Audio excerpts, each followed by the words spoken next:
সপ্তাহের মধ্যে যত দিন রয়েছে তার মধ্যে সবচেয়ে উত্তম দিন হচ্ছে শুক্রবার, জুমার দিন।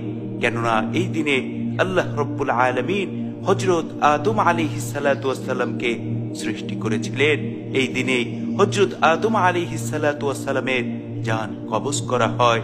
এই দিনে হযরত ইসরাফিল আলাইহিস সালাতু ওয়াস সালাম সিংহায় ফুৎকার দিবেন। এই দিনে বিকট আওয়াজ হবে। তাই তো আল্লাহর রাসূল সাল্লাল্লাহু আলাইহি ওয়াসাল্লাম আমাদেরকে নির্দেশ দিয়েছেন যেন আমরা জুমার দিন, শুক্রবারে বেশি বেশি দুরূদ পাঠ করি। কারণ যেই বান্দা শুক্রবার, জুমার দিনে আল্লাহর রাসূল সাল্লাল্লাহু আলাইহি ওয়াসাল্লামের উপর দুরূদ পাঠ করবে, রহমতের ফেরেশতারা তার দুরূদ রাসূল আকরাম সাল্লাল্লাহু আলাইহি ওয়াসাল্লামের সামনে পেশ করবেন। সুবহানাল্লাহ, সুবহানাল্লাহি ওয়া বিহামদিহি, সুবহানাল্লাহিল আযীম। এ সম্পর্কে সুনানে আবু দাউদের 1047 নম্বর হাদিস। আল্লাহর রাসূলের প্রিয় সাহাবী হযরত আউস ইবনে আউস রাদিয়াল্লাহু আনহু বর্ণনা করেন, রাসূল আকরাম সাল্লাল্লাহু আলাইহি ওয়াসাল্লাম ইরশাদ করেছেন, ইন্না মিন আফদলি আইয়ামিকুম ইয়াউমাল জুমআ, তোমাদের দিনসমূহের মধ্যে সর্বোত্তম দিন হলো জুমার দিন। ফিহি খুলিকা আদম, এই দিনে হযরত আদম আলাইহিস সালাতু ওয়াস সালামকে সৃষ্টি করা হয়। ওয়া ফিহি কুবিদা, এবং এই দিনেই তার জান কবজ করা হয়।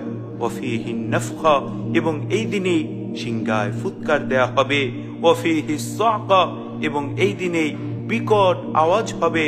ফাকফিরু আলাইয়া মিনাস সালাতি ফিহি, সুতরাং তোমরা এই দিনে বেশি বেশি আমার উপর দুরূদ পাঠ করো। ফা ইন্না সালাতাকুম মা'রুদাতুন আলাইয়া, কেননা এই দিনে তোমাদের দুরূদ আমার কাছে পেশ করা হয়। সুবহানাল্লাহ, সুবহানাল্লাহি ওয়া বিহামদিহি, সুবহানাল্লাহিল আযীম।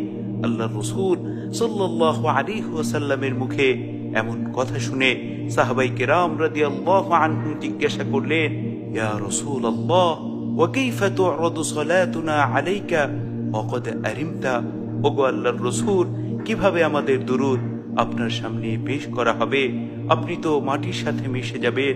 সাহাবীদের এমন প্রশ্নের জবাবে রাসূল আকরাম সাল্লাল্লাহু আলাইহি ওয়াসাল্লাম বলেন, ইন্নাল্লাহা আযযা ওয়া জাল্লা হাররামা আলাল আরদি আজসাদাল আম্বিয়া, মহান সর্বশক্তিমান আল্লাহ নবী রাসূলদের দেহকে মাটির জন্য হারাম করে দিয়েছেন।